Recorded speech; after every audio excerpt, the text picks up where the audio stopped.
Hi. So good to see you. How are you? Doing good. Great, great. Dropped the kids off and then I went and parked the bus and come into the school and I was talking to Mr. Dale here. He started having a conversation with me and I said, "Are you okay?" Because he just kind of stopped and then he looked like he was a little bit woozy. Things just went fuzzy and he asked, "Is he okay?" And I said, "Yeah, I think so." And it started to clear up and then all of a sudden it got fuzzy and he shook his hands around like this, and then the next thing I know, he was out. I pushed the office door open because we were right by the office door, pushed the office door open and told the secretaries to call 911. Went back out, started getting the AED, and then Miss Ryan came out of the back. Saw him down on the ground. I went over to him and could notice quickly that his color was changing, and I was seeing more of a gray, pale color coming to him, and so I tried to get him to speak to me, and he didn't respond. I didn't feel a pulse, so I began doing chest compressions. I just started counting for Miss Ryan just to help her with the nerves, and then at that time I wasn't sure where. We didn't have our ambu bag, but I had this. I wear it all the time, our CPR face shield. And so I went and got the face shield and got it ready so Miss Ryan could get breaths. I turned back, he still wasn't responding, did 30 chest compressions again, and he still wasn't responding, so I did 2 breaths again.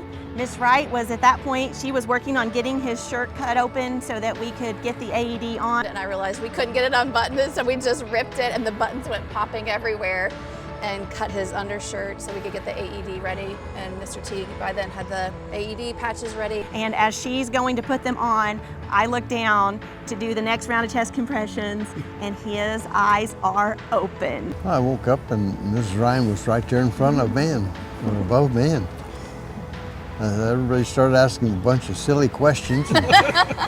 And it was the best scene ever.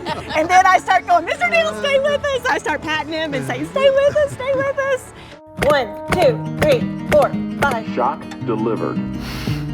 Project Adam is a program that puts cardiac response teams and cardiac response plans in school districts across the nation. Springdale Nursing Department partnered with Arkansas Children's Hospital and Project Adam to designate all 31 of our schools as heart safe. The first thing is to develop your cardiac response plan. So you have a plan and then you develop a team within the schools.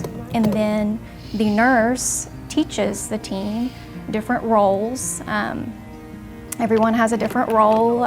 Someone is in charge of giving chest compressions with CPR. Someone's in charge of giving breaths. Someone is in charge of getting the AED and getting it on the patient. To me, it's very critical. It could be a student, it could be as a staff member, parent. Project Adam, I think, is definitely something that every school needs to go through and do, because that's the main focus, is saving lives, just like Mr. Dale. There is a sense of, can I do it? And you don't know until the time comes. And working with a great team that practiced well together and worked well together whenever it came time to need to use CPR is the reason that we were able to do it. You practice feeling like there's always going to be someone else that's more trained and more capable, but in this situation we were the trained, we were the capable, we were the ones that were able to initiate everything, and it was such a relief. A couple days later when Mr. Dale walked in, that's when we actually started crying, because seeing him walking and how happy the kids were to see him, that's when all the emotions came, because we realized the fruit of our labor of helping him.